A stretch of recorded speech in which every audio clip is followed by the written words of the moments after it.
కార్మికులు తీసుకుందామని అంటే అంటే సమ్వాట్ ఒక కొత్త ఇండస్ట్రీ ఏమైనా రావాలన్నా ప్రతి కంపెనీ వాళ్ళ ఎంప్లాయీస్ని వాళ్ళకి కావాల్సిన టైర్ చేసుకుంటుంది. అవును, మార్కెట్లో ఒక డ్రైవర్ అంటే I'm not down sizing anybody, అవునవును, దాన్ని కించపరచాలని కాదు.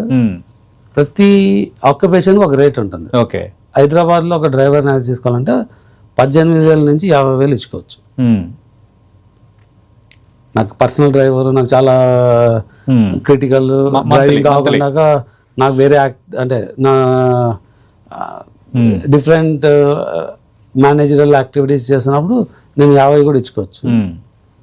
లేదు నాకు ఇన్ని అవర్స్ వచ్చి వెళ్ళిపోతే చాలంటే 18,000 ఇవ్వచ్చు. ఇంకా తక్కువ కూడా ఉండొచ్చు. మినిమం వేజ్ వచ్చి 12,700 రూపాయలు తెలంగాణ స్టేట్లో ఉన్న veg. Okay,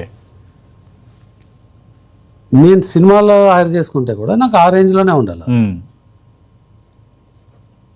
it cannot be different just because నేను ఐఎమ్ డ్రైవింగ్ ఫర్ సినిమా అంటే దాని రేట్ ఎక్కువ ఉండకూడదు. అవును, రేట్ ఎక్కువ ఉంది అంటే then that is a forced demand. Forced demand ఎక్కడ ఉండకూడదు అన్నది. ఓకే, అని మీరు చెప్పిన థియరీ ఓకే బాగానే ఉంది. కానీ ముందు నుంచి ఇండస్ట్రీ అనేసరికి యూనియన్స్ ఇవన్నీ ఉన్నాయి. డ్రైవర్స్కి ఒక యూనియన్, మేకప్ మ్యాన్స్కి ఒక యూనియన్, లైట్స్ మ్యాన్ వీళ్ళందరూ ఒక union, fighters association, dancers association, ఇట్లా వాళ్ళు ఒక కార్డ్స్ ఇవ్వటం, ఒక రేట్ ఫిక్స్ చేసుకోవటం, ఇవన్నీ ఒక ముందు నుంచి ఒక పద్ధతిగా వస్తున్నాయి కదా. కానీ ముందు నుంచి ఒక మాఫియా సిస్టమ్ ఉంటుంది ఎక్కడ పోయినా, ప్రతి ఊర్లో ఉంది. మీరు ఒక వెజిటబుల్ మార్కెట్లో వెళ్తే ఓకే, అక్కడ వెళ్ళి మీరు వెజిటబుల్ సేల్ చేయాలంటే అక్కడ ఒక హఫ్తా ఎవరికొకరికి ఇవ్వాల్సి ఉంటుంది.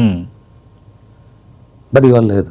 ఓకే, ముందు నుంచి కాబట్టి అలానే ఉండాలా అంటే అది కరెక్ట్ కాదు. అంటే యూనియన్స్ లో కూడా ఆ తత్వం ఉందా? మాఫియా 100% చెప్తున్నాను కదండి. Why a person that I'm hiring okay should pay 6 to 8 lakhs fee for a union to become a member. Okay,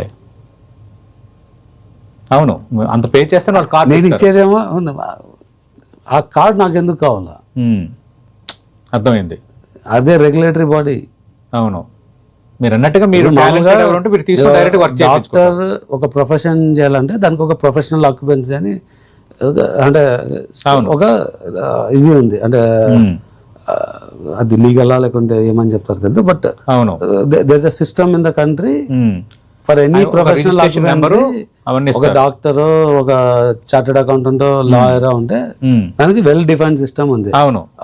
certification ఉండాలా. Then they should be lawyer అంటే నువ్వు బెంచ్ అంటే బార్ కౌన్సిల్ మెంబర్ ఉండాలా.